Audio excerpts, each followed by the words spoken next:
Jared Polin, FroKnowsPhoto.com, and welcome to RAWtalk episode number 196. The time is currently 4:31 in the PM, and I'm recording this on Monday, May 11th, 2026. There's 30% battery life left on my watch, and it's 63 degrees outside. I only say this stuff when Steven is not on the episode because he's fired. Steven was not fired. I will get to where Steven has been over the last couple of weeks and where he is going next week, which means why he's not on this week.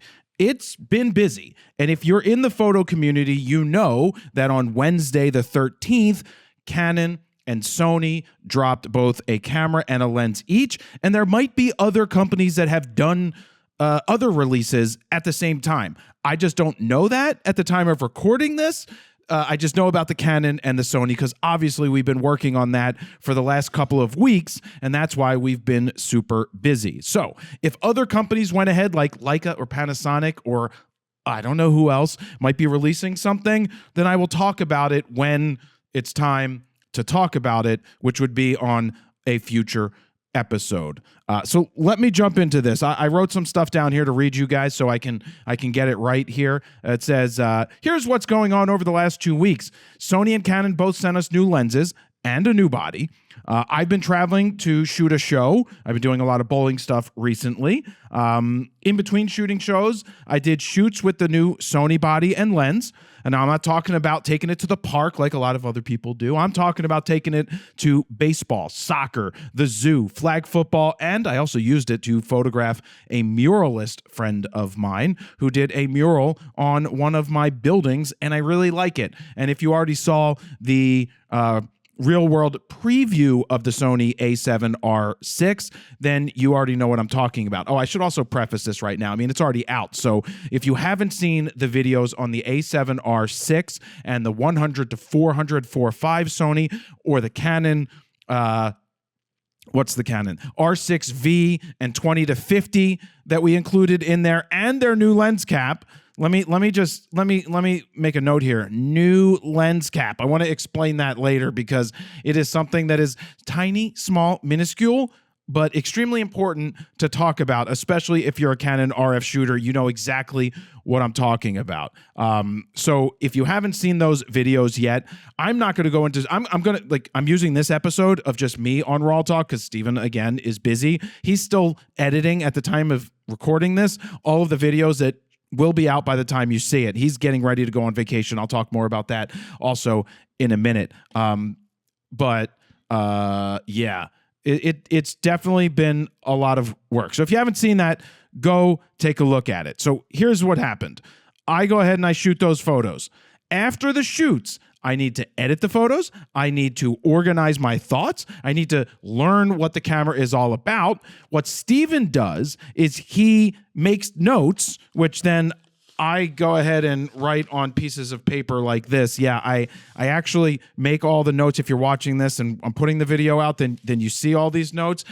For those listening at home, it's a white piece of paper folded in half, an 8.5 by 11 paper. I write in blue ink, and then I highlight literally every word on the paper, which helps me. People are like, well, why don't you just use an iPad or print it out? And what I've learned is that for me, at least, when I put pen to paper and I physically read Steven's notes, because Steven puts together the notes and specs about all of these cameras into an organized form so that we can follow a method. So when we're filming it, he knows where we're at and what he needs to do B-roll wise. And it just helps keep the flow, real and organized. But when I put pen to paper and I physically write it down and then I highlight it, so not only have I read it off of the computer to see what Steven wrote, I then have to translate it into Jared's speak, just quick words. I don't write the whole entire sentence out. I do trigger words. Oh, can I mention something about trigger words?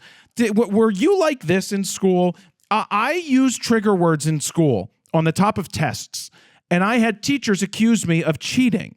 Let me explain this. You know how you would always keep like a book out? I don't know how the kids do it today, but I would keep the book out on my desk until they're like, okay, everybody close your books and put away your notes. It's time to take the test.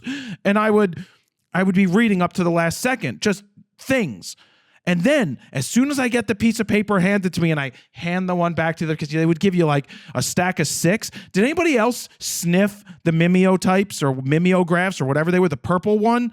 I used to sniff the shit out of those purple prints on paper. Oh my God, did that smell good? It smelled like some nice type of chocolate. Yeah, I used to sniff shit stuff.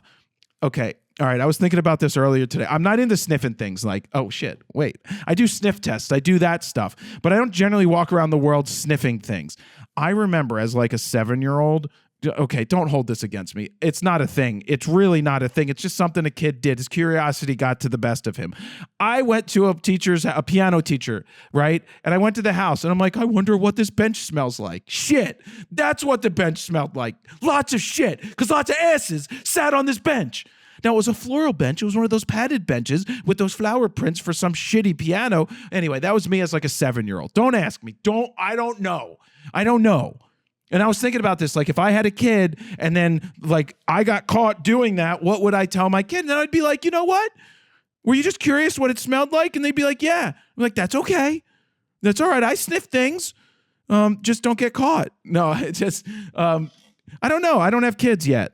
I'd like to, if anybody is out there that's knows a female, I'm into women, and they want to send me their information. I'm looking actively for a future. Side note, anyway. Back to mimeo sniffing. I sniff the mimeo stuff. Maybe that's why I like purple so much. Anyway, so the teachers, we would pass the papers back. Then I would write at the top of the paper right away words or dates, 1974.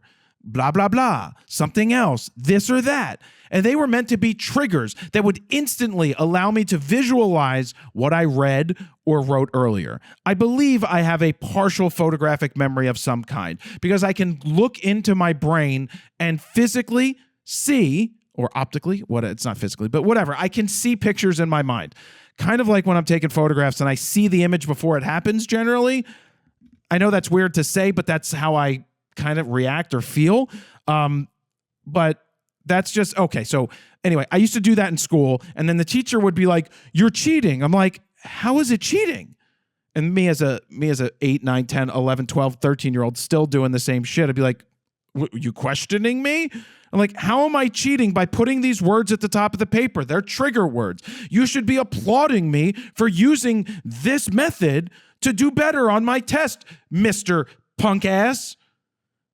Mr. Pasco? I don't remember the teacher's name. I'm not going to say the next thing that came to mind, but I do have, there was a couple of times some teachers in my high school might have lost their jobs for being inappropriate with girls. Which is like, is it better than being inappropriate with boys? They weren't old enough. Were they old enough? I hope they were old enough. Maybe it was after the kids graduated. That would be better.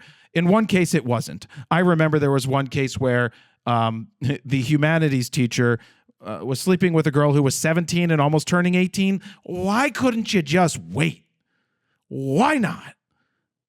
I don't understand how. I mean, I'm not in that. Anyway, I sidetrack. I digress here without Steven to keep me on track. I digress when Steven is trying to keep me on track as well. So back to the written notes. All of these things.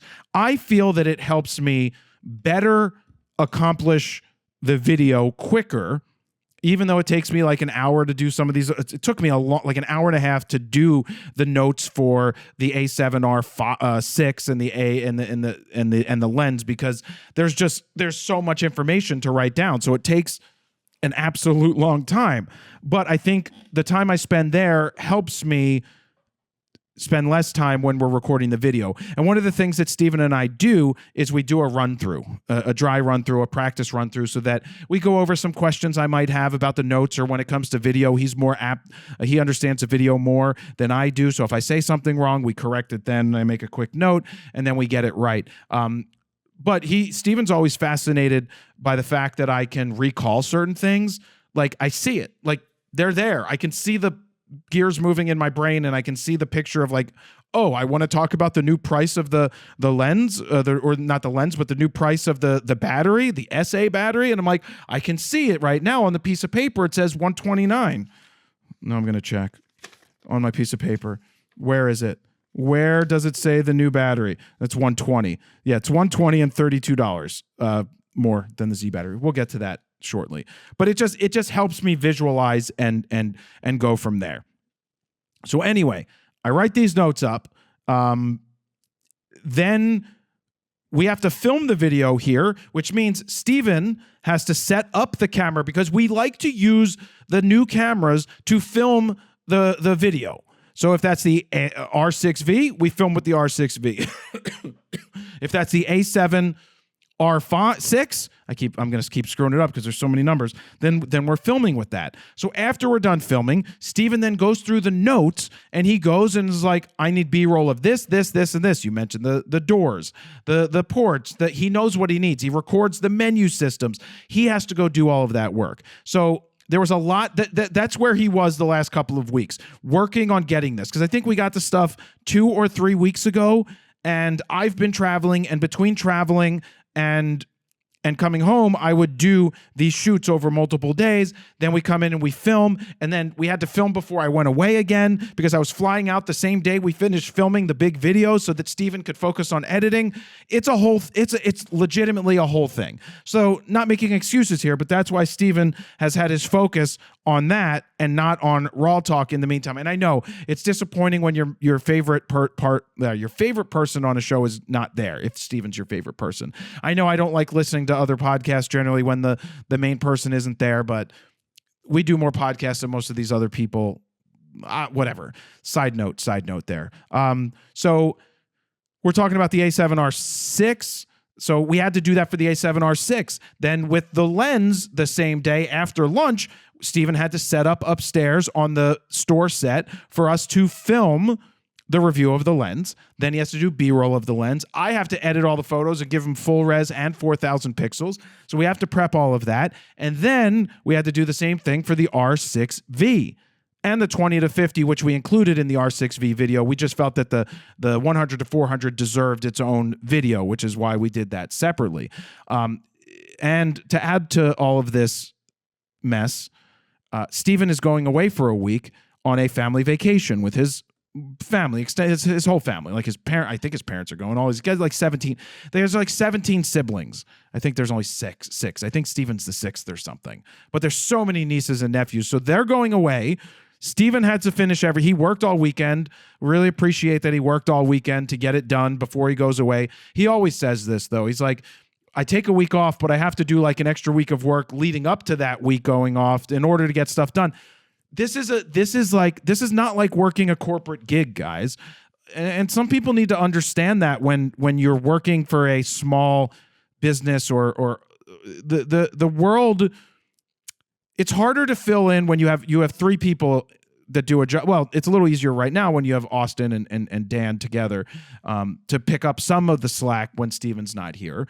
But if Steven's out, it's kind of a little more difficult to do the stuff that we normally do, which if you're in a company that has 400 people, you can replace that one person, their work at some point. It's harder to replace a Steven, much harder, obviously. So we get all the stuff filmed. And then this is how it worked. Steven was taking on editing the A7R6. Dan was taken on, I think Dan was, no, I got it. Dan was doing the 100 to 400 edit, the lens review. And Austin was taking on the filming because he did the sample montage footage, which I haven't seen yet at the time of doing this. I will obviously see it by the time it comes out. He's the one we tasked with shooting the video, not the physical video of Steven and I. Steven and I did the video of us going over all the specs, but Austin went out to the soccer game. He said he was also going to go to a half marathon. I was at the same soccer game testing out the lens and the body for the Sony, and he was doing the Canons, which is awesome. So that's his video. So Steven will pass over all of the footage that we filmed, and then Austin was tasked with putting the video together for the first. This is like his first video trying to follow the method that we do for a preview of a new camera. And we'll see how he did. I don't know how he did yet. If he's no longer working for us tomorrow, you'll know that it didn't work out. That's not what would happen. I'm sure he's did a plenty good job. But then after Steven finishes editing the one video, he's now got to go over and polish what Dan did. He's got to take a look at what Austin did and fix anything that might need to be fixed or have them fix it, and then manage that and then export it and get it ready to go live for the YouTube. And I will take care of the titles and thumbnails and launching the videos when they go live, which is, I believe, 9 a.m. Wednesday for Canon and 10 a.m. For Sony. So we'll have 3 videos drop at that point. And I even recorded a photo news fix already because I know what stories are going to be in there that we have, and Dan's going to start editing that. And if this comes out on, I probably won't put this out on, I'll put the audio. I don't know what I'm going to do. Usually you put photo news fix out and we don't put up like this video and photo news fix at the same time. We'll have to figure that out. But that is basically a recap about what's going on for the last few weeks and why Steven wasn't on the show the last 2 weeks. I actually missed last week because I was away.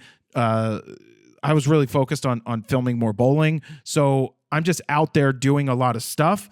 And yeah, I mean, I'm not complaining about it. It's just right now the way that it fell is it just was easier to not rush out and do something where I just spit at the camera or spit at the microphone and just focus on getting those videos done, getting Steven out on vacation, and then regrouping at the end of May to go into the summer and hopefully start getting to a FroPack 5 building and a filming and starting to film the next the next guide, the Fronos Photo Guide to Photography. My method, my rules, the way that I would like to teach people learning today with mirrorless cameras. And it's a tried and true proven method already. I know that it works, and I can get people in a matter of minutes shooting competent images. It also doesn't hurt that the mirrorless cameras are so damn good today. But you can only take people so far. It's what they do after they master that beginning stage, which is literally just fast or slow, point the camera here, do this, let the autofocus do it, but then they start to get questions. Okay, how do I do this? How do I do that? And that's what that video guide will go into. So that is the recap.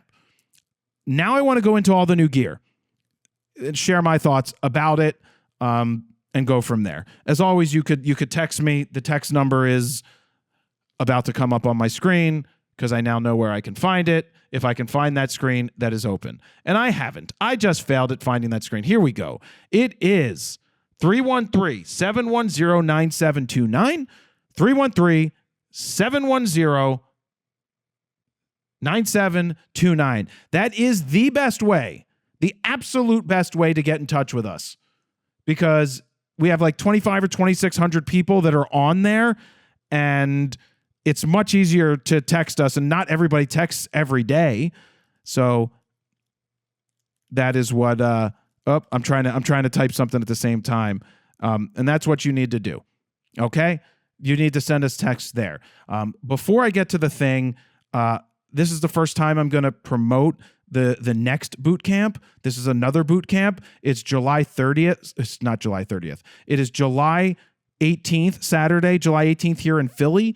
You want more information? The last one sold out. You want to lock up a spot? Go to bit.ly/July18fro, July 18fro, all together, all lowercase, and you can lock up your spot. I don't need to go into a big plug there. The last one sold out, and I hope that this one does as well so we can help more people, but this one is in July. So what should we start with? The A7R6? Let's start with the A7R6. I was kind of surprised to sit on a call with Sony and them saying that it legitimately was a 67 megapixel sensor, fully stacked at 30 frames per second. Again, if you haven't watched our previews yet, go watch the preview. I'm not going to go into all of the specs word for word. I already did that in that video. I'm going to talk about the characteristics of the camera and my thoughts around using it in the real world. But I was shocked as hell. The first thought that I had was, is this an A12 killer? And I think that there might be some fear, or might have been some fear out there for Sony that this might cannibalize the A12. but there's no way this is cannibalizing it. Once you use it and you realize that the readout speed of the sensor is 17.5 milliseconds, which, to put this into perspective, is just about the same as what the original Canon R5 was back when that came out 6 years ago, that produced bowing of baseball bats and balls. Usable in many, many situations. 17.5 milliseconds readout speed is much better than the 99 millisecond readout speed of the A7R4 and the A7R5. They were super slow and they were super useless because of the slow shutter speed to use with anything moving. This A7R6 is not useless in almost all situations. You just have to notice that if there's straight lines in the background, they are going to warp. There is going to be some rolling shutter effect when you are panning to track a subject. And I show that with the football player that I was tracking at the flag football game. I was like, why are these poles not straight? I was like, oh, that's why. So this is not a killer for an A1 II. The A1 A1 II is a 4 millisecond readout speed. The R1 is in the 3 second readout speed, or is it 2 point something? So much for that memory. What's it called? What is that? I can't remember what that memory is called. Photographic. Yeah, so much for that. Well, I wrote it down here. Canon R5 II is 6.3 milliseconds in the R5 II. The Nikon Z9 is 3.7 and the R1 is 2.7 or 2.8. They're almost at global shutter speeds without being global shutters. So this being 17.5 milliseconds is slow, especially if you compare it to Canon's R5 Mark II, which is at 6.3 milliseconds, and you don't really get the warping in that fully stacked sensor. Difference is one's 45 and one is 67 megapixels, which is overkill. I still think 45 is overkill, personally. I do think 67 is overkill, and I ask people, what is the reason you need that? And when their answer is, well, I need to crop, and I go, well, that's stupid, because cropping shouldn't be the only reason it just feels so much better when you get it as right as possible in the camera. When you're shooting RAW and when you're filling the frame, let me just not say filling the frame, but composing. And I've tried this experiment to crop tight on some sports photos or any photos in that, just to see what it looks like in Lightroom, to see what it does to the composition. And to me, it just throws everything off. That was not the intended frame. Just cropping tight around a ball player catching a ball in the outfield, it just loses the depth. It loses something when you crop away everything to nothing. And so I feel like the images that I do are composed in a way that they're done thoughtfully and they are not second guessed and redone after the fact. And I just think it looks better that way.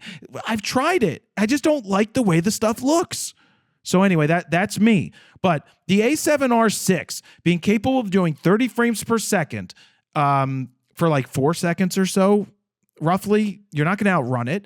To do pre-capture up to 1 full second and as low as 1/300th of a second, I believe, if my photographic memory is serving me correct, is in line with what they've done with all of their other cameras that have pre-capture. With one press of a button, you can turn it on and turn it off in terms of pre-capture.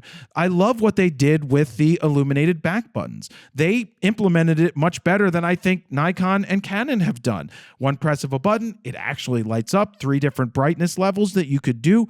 Very good. Sony makes a big deal out of their 9-point-some million dot EVF. I'm like, whoop-de-doo, yeah, it's fine. I still think Canon's lower megapixel EVF or lower res EVFs are still better. I just think because Canon has a much larger viewfinder, so you can get your eye up in there more, and it just seems to be larger and easier to look at. The one thing that Sony gets wrong, and I said this in the video, in the preview video, is if they would get rid of the jagged little edges on the font that they use and just smoothed it out in the optical viewfinder, it would make it feel more high res than it is, because you're getting rid of jaggedies. And when you have jaggedies, the jaggedies make everything look like shit. So The camera feels fine in the hands, just like an R5. Sorry, not R5, A7R6. So many numbers, guys. This is why it's getting complicated in my brain, because there's so many cameras. The R6 Mark III, the R5 Mark II, the A7R5, the A7R5, the A7R6. So, oh my God. And then there's like, I can't even remember. Never mind. I can't even think of what the other ones are. They did a good job. The body feels the same. The grip is fine, the vertical grip. But the change is they added a new battery. It's called the SA battery. It stands for, if I had to guess, not that other SA stuff that people talk about on the internets, which isn't good stuff. But SA, I guess, is Sony Alpha. It's a higher milliamp battery. It is more expensive at $120. It's what, $32, did I say? More expensive than the old Z battery, but it charges faster. I think it's a 45% faster, and it does a full charge in 85 minutes, if I recall correctly. I'm just trying to pull all these numbers out of my head. Let's see. 17% higher capacity, offers fast charging, which is 45% faster. Got it. 85 minutes, full charge versus 155 minutes with the old one. So yeah, I did see that in my brain. So better batteries, just a little bit more expensive, but definitely worth it. Not reverse compatible, so you can't use them in older cameras. But if we all had to guess and use our brains, then whatever comes out next for the A1 the A9 III version 2, or would it be the A9 IV at that point? The A9 IV, could you imagine A9 III version 2? It just makes no sense. Or does it? No, it would just be an A9 IV. I would assume that they're all going to go with the newest, latest battery tech, and it's been needed for a while. So that would be nice. I'd also like to see Canon upgrade their R1 battery. They've been using the same battery since the 1D, see all these numbers, 1DX Mark II had a new battery, and it hasn't changed through the 1DX Mark III, the R3, or the R1. So it is time that they reformulate it. I don't care. I like the shape of it. I like the size of it, but reformulate it. I wouldn't even care if they changed the size of it, to be honest with you. It follows the same size of what Nikon did with their batteries, and they do last a long time. Just give us more. Just give us a little bit more power. More power is better when they're designing lenses and everything, which we learned when we went to Japan this year. Or was that last year? I think it was last year. When we went to Japan last year, we learned that one of the things that holds back lens development is power consumption. They could go faster focusing. They could do a lot of different things if it had its own battery pack. Funny thing is, the new 40 to whatever that massive $80,000 cinema lens is, it can zoom one speed connected to the camera, but if you plug an external battery into the lens, it can go even faster. I love that idea. I like the idea of an external power source put onto big lenses to make them do bigger things. I have no problem with that. I think that is smart, and I think we might see them going in that direction further. But back to the A7R6. Take a quick look at these notes. It's absolutely not an A12 killer. You still gets the warping at fast-moving things. The quality is very nice. The RAW files are roughly 100 megabytes each. We couldn't open them at the time of recording. I still don't think you can open them in Lightroom yet. You can use Sony's Imaging Edge software, but Steven says it's crap and terrible and frustrating and doesn't have the same edit capabilities as Lightroom. So to me, it doesn't even count yet. Once Lightroom allows you to do it, that's real to me. Or you could say the what's that other one? Not Aperture, Capture One. I guess Capture One people still use, but I still am a Lightroom guy for organizing and editing. Yeah. So anyway, 100 megabytes a JPEG file. Sorry, 100 megabytes a RAW file, 50 megabytes on average for JPEG fine, which is absolutely insane. I know you want the extra data, but it's just useless to have so much. I shoot a 24 megapixel camera. That is the R1. I obviously had a 4 megapixel D2H. I had a 12 megapixel 12.1 crop sensor D2X and D2XS, and the D3S went full frame, and that was what, 12 megapixels? I don't even remember anymore. Please tell me it was 12. D3S megapixels. I think it was 12.1. Yeah, it's 12.1 megapixels in the D3S. my all-time favorite camera, by the way. We filmed a video 2 years ago that still hasn't come out. That was my favorite, my favorite camera of all time, and it's still not done. It's been sidetracked. I mean, that can come out at any point because my favorite camera of all time is not changing, but that was my favorite camera of all time. One of my favorite cameras these days, or of the last couple of years, is still the Canon R8. I think for what that camera offered, oh my God, was that a fantastic camera. Back to the R6, and by R6, I mean A7R6. Wow, A7R6. Really good autofocus. I think it has a better focusing system than the A1 too, and it's definitely better than the A1, and I think it rivals the A9 III. And I really think that the A7V, not the R, the 33 megapixel one that I took to Kenya, has just about better autofocus than the A1 II, or it's comparable. The autofocus is not even a question anymore, except for when you shoot with Nikon or other systems. But it's like, reviews continue to evolve. We saw Gerald Undone basically say cameras are as good as the cameras are great. What do I need to do anymore? And I've been saying that stuff for years to Steven. We talk about it. We're like, Steven, I don't care that it has X amount of stops of dynamic range. I really don't care in mentioning it. And the reason is because when I add contrast, you're losing dynamic range. That is not the arbiter of what makes a good image or a good quality camera. Usually the R1s and the R3s were like 14 stops of dynamic range compared to 16 of some other camera, but I'm doing better things with this because of what this camera allows me to do. That shit is almost meaningless at the end of the day. What's also becoming more and more meaningless is native ISO. Oh, the native ISO is 100 to 40,000 or 52,400 or whatever it is. That stuff's insane. So it's these are just things that we don't need to talk about as much because they're just givens. We don't need to go over so much detail about some of these things because it's just the norm. And I also just want to, I still try to stress, yes, I do all these gear reviews for people because they want to know things.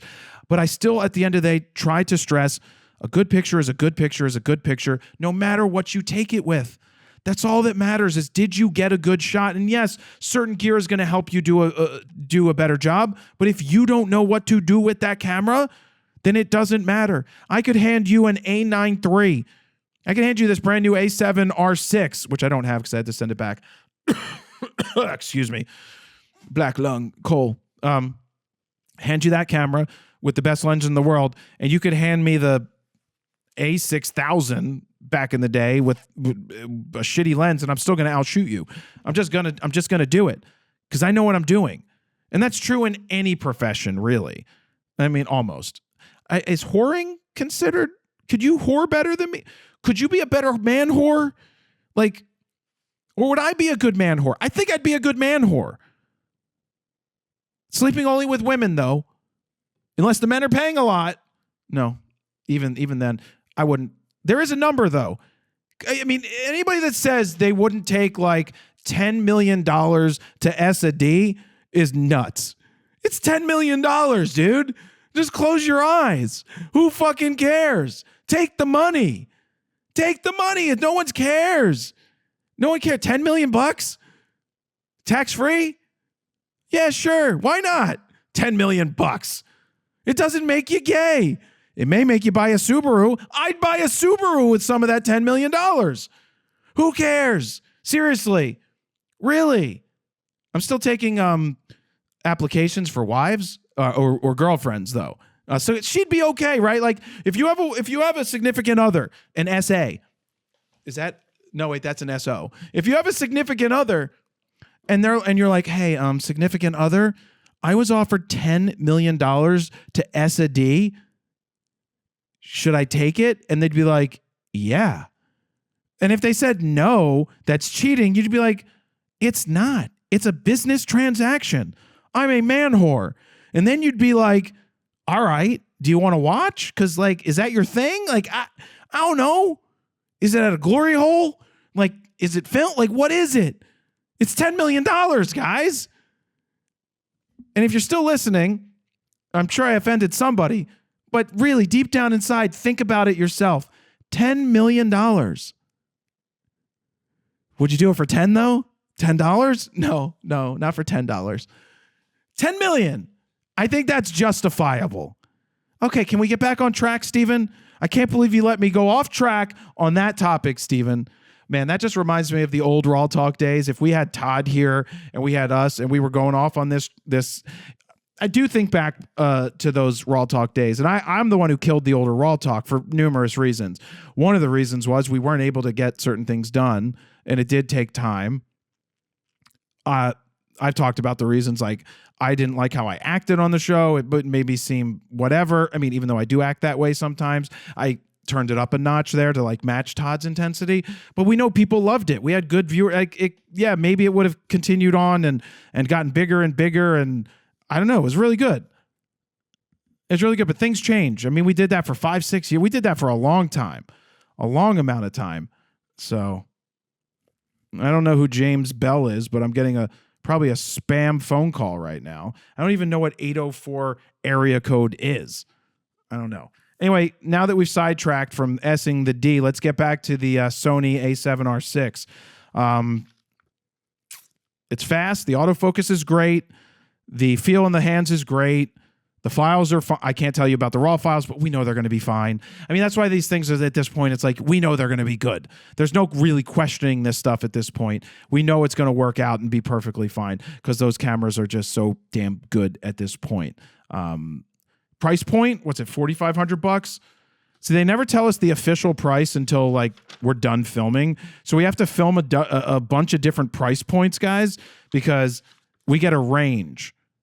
Sometimes they just don't know the price because it's too early, and then they tell us a price, but we've had to already go make the video where I've said different numbers. This so happens to be $4,500, so that is a lot more than $3,899, which is Canon's R6 Mark III, and by R6 Mark III, it's the R5 Mark II, R5 II, and right, R5 II, yeah, the R5 II, in my opinion, is a more well-rounded camera from a video standpoint and from a stills standpoint, but they're both super competent, but more so video over the video of the Sony. The Canon video is better than the Sony video for what Sony put into this camera.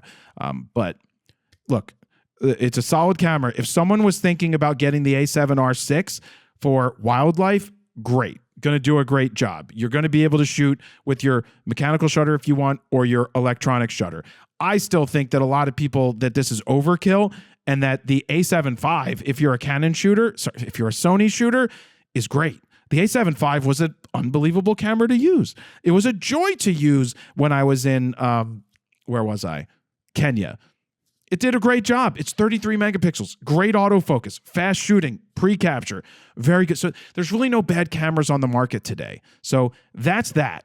I had a good time shooting with it. I got some nice results. Can't wait to open the raw files. The lens. Let's talk about the Sony 100-400. The 100-400 is a 4.5, not an f4. Some of the pros I talked to were really hoping for a 100-400 f4 because then they could use like one lens while they're shooting baseball or soccer or football. I personally think that I want 2.8 or better.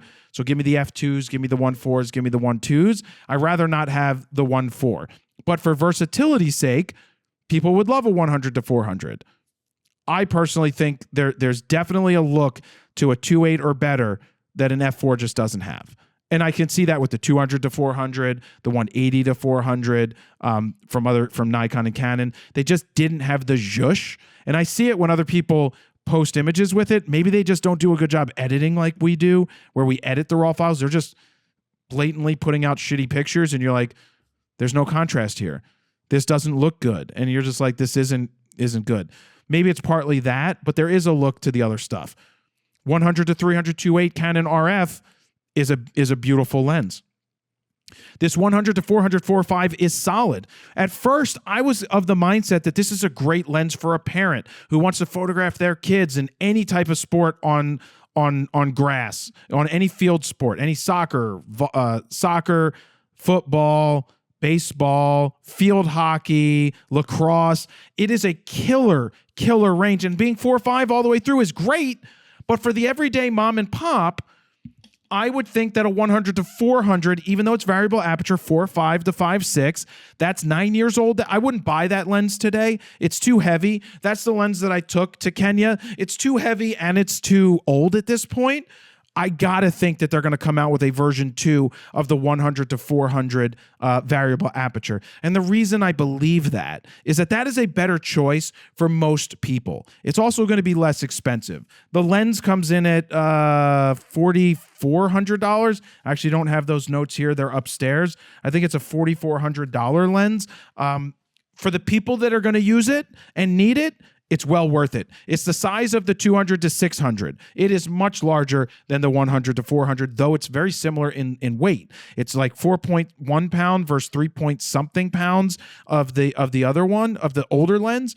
But I at first I thought it was going to be like a really good seller. I still think it's going to sell really well, though I think it's a little short for those birders. That's why they have a 400 to 800. The 200 to 600, I think, is a great choice. That's old also and long in the tooth. They need a new one of those. Once a new one of those comes out, excuse me, that's going to be a solid option. But the 100 to 400, you can put a TC on it. I don't recommend that because I'm not a teleconverter guy, and you know that's like punching you in the nuts, I think, or kicking yourself in the nuts because you're taking away quality, whatever. If you do decide to get a teleconverter on a lens like that, make sure that you only shoot it at 400 millimeters. If you end up at 100 millimeters with a teleconverter on it, that's where you're kicking yourself in the nuts because you went from a 4.5 to a 6.3 or whatever the one stop up from that is. Maybe it's a little over 5.6. Maybe it's like f6. I didn't even look. I don't have a teleconverter to look at what it would exactly be. But what I mean by this is if you're on the range where you would have it optically at 4.5, but you then move the zoom wider, and you're now covering a range that already would have existed, but now you have a teleconverter on it, you're just dumbing it down. Say the same thing about people using the 100 to 300 2.8. If you're going to use a 100 to 300 2.8, then you better be at like 288 or more or whatever, right? Because if you're at like 200 and you have a 1.4 on there, you're at like 300, you just shot yourself in the foot. So that's my reasoning there. It's a really solid lens. I think they will do really well with it. It's balanced extremely well. It is super fast focusing with 4 XD linear motors. There's a bunch of them working the focus. Some of them work in the zoom, work in this, and other things work in that. The zoom throw is incredible. Sony wins on zoom throw. Their 70 to 200 zoom throw, incredible. What I mean by zoom throw, when a zoom throw means how long does it take or how quick is it to go from 100 to 400 or 70 to 200. And you can do it with the Sonys with your thumb, really without a lot of pressure. You don't have to crank it. With the 100, the old 70 to 200 RF from Canon or the 100 to 500, you got to crank and then over crank to get it all the way out to the end. So their zoom is super smooth. They have a smooth and tight option. I would always leave it on smooth. Tight just makes it harder to zoom. If you need to do it subtly, I guess maybe that's fine, but it is done really well. So very nice job, and kudos go to Sony for producing that lens. Moving on to Canon. Canon has the R6V. Let's talk about it. It is literally an R6 Mark III innards inside a different body. The body they went with is interesting. It's more of a boxy style, cinema style body. They did a really good job with it, though the R6 III feels better in the hands grip-wise when you are taking photos or video because it's just molded to your hand better. It's ergonomically better, but the R6V being boxy is so they could have the fan in there. It has active cooling with a fan. You're never going to really overheat that camera. It does the same stuff as the R6 Mark III. It can do the open gate, which I don't really give a shit about. You shouldn't shoot open gate all the time. It's not the best overall quality, and you shouldn't be shooting to crop later mostly. But if you need if you're going to lock it off on something and you're like, yeah, I don't know how I'm going to do this for later, then fine. Or you're using a fisheye lens, then open gate's going to be fine for that. Sony doesn't have open gate in anything that I know of. And on top of that, they don't have a fisheye lens. I know that for a fact. They don't have their own native fisheye lens on the Sony, which is so weird after like 12 plus years of, maybe it's close to 15 years of Sony mirrorless. They don't have a they couldn't have produced one E-mount fisheye lens. I mean, just put it out. Just get a fisheye lens out. I just don't understand it. So the R6V is going to shoot exactly like the R6 III. They did a nice job. They added image stabilization. The battery life is going to be the same. It doesn't have a shutter. It doesn't have an EVF. It only does electronic shutter. And so when I was talking to people or telling people, my suggestion is if you are someone who's a hybrid shooter, you shoot photos, you shoot video. Say you shoot more video than photos, but you do occasionally use it to shoot photos, then I would get an R6 III, personally. I'm getting a call again. It's my dad. Dad, I'm on a podcast here. Hold on. Dad? Yeah, that'd be me. I'm recording a podcast at the moment with myself because Steven is busy. Does that mean he's in Disney or he's just busy? No, he didn't go on vacation yet, and I didn't tell people where he's going, so you just did. Oh boy, that's a bummer. That's all right. Well, no, I had no idea. Now they know. Well, now they know, but I can't. Yeah, not my fault. Can I call you back? You certainly may do so. Okay. Talk to you a little bit. All right, I'll call you back. Okay, great. All right. Bye. Bye. And that's how we talk to my dad. I answer when he calls because I like putting him on the show. And you guys kind of like that stuff as well. Oh, I didn't even talk about that video, by the way. Let me take a sidetrack here. I put out the video. What did I end up calling it? I'm going on to the YouTube right now. It is called... Oh my God, Jared. See, my brain doesn't work for certain things. This is Goodbye. So I did the This is Goodbye video the other day on YouTube, and you of course get the people that are like, this is clickbait. And I again go, please explain to me the clickbait part of it, because I was saying goodbye to my childhood home. I mentioned that in the video, which makes it a good title. It is a solid video. It is a walkthrough basically of the house when it's empty. My dad's house, he sold it and he moved to a 55 and over community to have, to just be around people his age and be able to go out and walk and be able to take part in other events that these people do and to be part of a community, because being a part of a community is the most important thing, I think, to mental health, is just having people. I'm not even going to say just friends, but being around people in general, I believe is better for my mental health for the most part, unless they're annoying and drunk and gamblers. Then I don't want to be around them because that's not my jam. I'm not into the barstool sports type of person. Never been good with the bros, the drunks, the drinkers, the gamblers, and womanizers. Yeah, not a big fan. So anyway, the walkthrough video, if you haven't checked it out, it's a 40-some minute video going through it. My brother called me today and he was like, I watched the video. I don't normally watch your videos. I watched that one. And he's like, I really didn't know most of the early stuff of how you did Frono's photo because he wasn't at the house anymore. He was married, he moved out, and I took over his room and stuff and turned it into my studio, but he didn't know most of that stuff because he wasn't there for that. So he called me to talk about it. My dad called me the other day. He's like, I watched it, it's very good, blah, blah, blah, whatever. So he watched it. And if you guys haven't seen it, please give it a watch. It's worthy of watching. I mean, it's a good walkthrough, and I like making these videos. One, I like talking, so it's easy for me to talk. Two, we have a lot of B-roll to supplement the stuff that I talked about. We have a rule. Say it, show it. If we have it, we show it. There's a reason if we don't have it.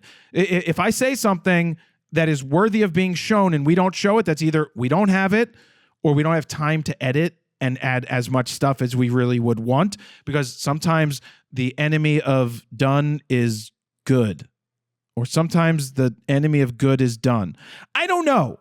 Sometimes you just need to ship it. That's all I have to say. 80% sometimes is better to get it out than waiting. Anyway, whatever.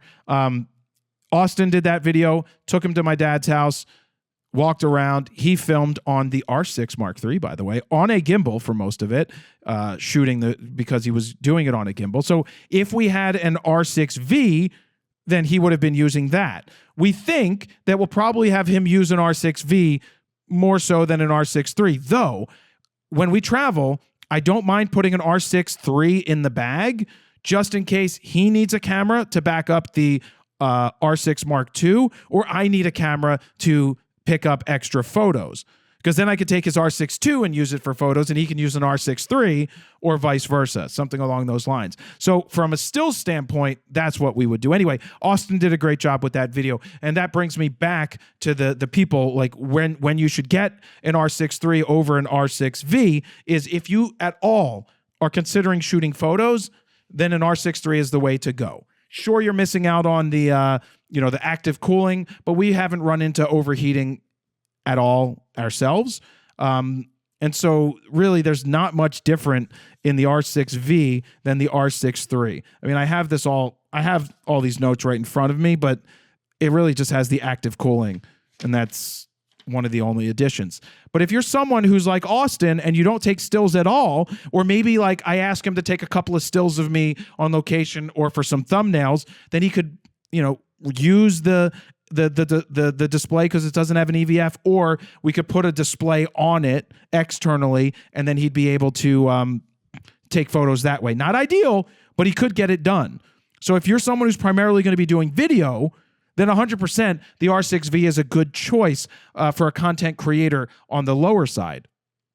You also have the C50, which is more on the cinema side. There's a couple of differences in that camera than the R6 III and the R6V. So obviously it's more expensive. Also, you just have 3 cameras that have the same exact sensor. And I'm really curious if they do replace the R8, one of my all-time favorite cameras of the modern era. Like the RP was good, but the R8 took it to a new level. If they're working on a second generation of that, which I hope they do, is that going to end up with an R6 III sensor as well? I mean, they might as well. They put it in every other camera at this point. That would be amazing. What if it had something better? I don't think it will. But they still would dumb down certain things, like hold it up software-wise because it would be a smaller body, so it couldn't do certain video features. But man, an R8 with an R6 III sensor, boom. Again, the R8 has an R6 Mark II sensor and was capable of 40 frames per second already. That's why I love that camera.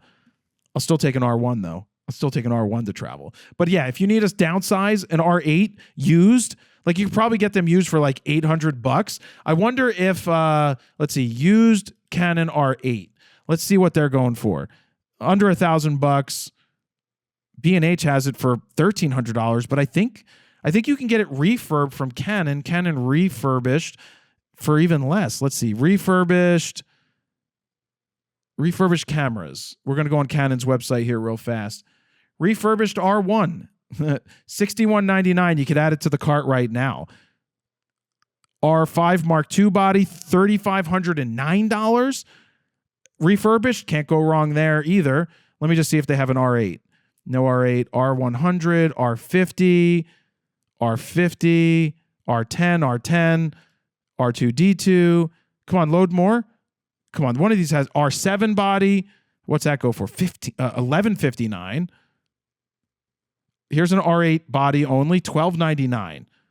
All right, that's not great of a savings. It's normally $14.84, but if you can get one used under $1,000, what a great camera. Super solid. All right, back to the what was I talking about? The R6 III? I think I was talking about something else and I totally got sidetracked. Anyway, the R6V we put to rest. Oh, they came out with a 20-50 f4 RF-PZ. The PZ stands for power zoom. The implementation of this is pretty cool. I mean, it's a $1,400 lens, but actually, I actually have those notes right here. I think I have those notes right here on that lens. I'm just folding this paper. I don't have it on this lens, this page. What, did I have more than one page for this? All right, I don't care anymore. I'm getting tired. I'm talking quite a lot. The 20-50 is nice because the power zoom is interesting. I don't think it's something that I would personally use, but you can put the lens on power zoom mode or on regular just zoom mode, and it's internal zooming, which means it would be really good on a gimbal because at 20, you're on a gimbal, and then you can make it 50 on the gimbal, and you wouldn't have to rebalance it because it's basically the same. It's all internal. You're not changing the balance very much, and you can control the zoom with a remote, with a wireless controller. That would be another way that would be great on a gimbal, so you don't even have to touch the lens at all. So it's a solid, interesting idea. Is it a little expensive? Yeah, I mean, $1,400 still expensive for a f4, but it's a 20-50. It can get the job done. But the biggest news that Canon had was they released a new back cap. It's not being released on that 20-50, but it will be available, I believe, for like $12 which is more expensive than the $5 or $6 that it normally was. But it's a back cap that now is much easier to put on your RF lenses. For anybody with an RF lens, you know the struggle. There is one way and one way only you can line up that notch with the lens to get the back cap on. Now there's going to be 3. They redesigned it, thankfully, probably went back to the original design, very similar of the EF lenses, to now allow you to do it. That is something that was highly necessary because it is a pain. So now I'm going to have to go buy more caps or ask them to send them to me for nothing. I can spend the money. I'll probably end up buying a bunch for myself, but they're a pain in the ass. You can't do it with one hand. You can't line it up. You just can't get it on there. And it's been a bitch. So that is a change. That is something that's going to be added to future lenses that come out with the new cap. So that's it, guys. If you want to come to the boot camp, you want to attend here July 18th, Saturday, go to bit.ly/July18fro. At the time of recording this, I haven't promoted it yet. I'll probably be putting up the video and do a video ad on YouTube, on Facebook and Instagram again, and put it into the next Photo News Fix, which is a big Photo News Fix. That's the one where I talk about all these cameras for next week. But yeah, it's a great time here at the studio. Lots of learning. We got foods. We got professional photographers, myself and Greg Crocchio. He'll be here to help you. We've got real deal models. I think I added an extra model because when they sell out, that means I've maxed out the profit possibilities, and I generally add more. So what I do is I add an extra model because it's like $100. I pay $100 an hour to the models. And it's an agency, so the way that it works is the agency takes a cut, but I told the agency, I'm like, I want them to get $200, period. I want them to get that, and so I'll pay the fee, but don't take the fee away from what they're getting paid. I want them to get $200, period. So I have to pay a little bit more to get the fee so the agency can make it, but that's fine. They do the work, but I want them to get paid their stuff. So we got that. Hopefully the Ghostbusters can show up, and it's a good day. So much learning. Doesn't matter what gear you have. Someone messaged me for the last one, for the May 30th one, and they're like, I only have this camera from Nikon and this 140mm lens. Is that enough? I'm like, well, you could do damage with that, but I have a whole setup of Nikon gear here. You're more than welcome to borrow a lens while you're here.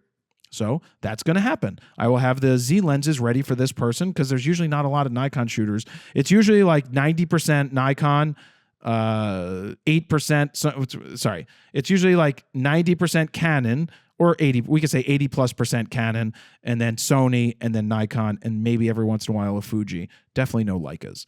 All right, I talked a lot. The time 5:29 in the PM on Monday the 11th of May. 27% battery life on my watch. It was 30, and it's now 64 degrees outside. I have to call my dad. Big applause to Steven. I know I should have said this earlier, but a big ups to Steven for getting everything done, for working his ass off before his vacation to make sure everything was good to go, and then I'll take it from there when he goes away to make sure everything gets posted, even though I'm flying to LA tomorrow evening, and I will wake up early in LA to make sure I post these videos at 9 a.m. and 10 a.m. when they're allowed to go live. I can set them to go on their own if I need to, but I like to babysit them because the last thing you want to have happen is a camera video come out too early because some glitch in a system, which has happened to people before. So you just want to be careful when you're doing this stuff. So I appreciate you guys listening. If you got this far, send me a text message and tell me I got this far in 156, I believe, 196. Just say, I got this far in 196, and then tell me a little bit about did you like the show or something? You do it to 313-710-9729. 313-710-9729. I thank you guys very much for listening. Jared Polin, Photos, Photo.com. See ya.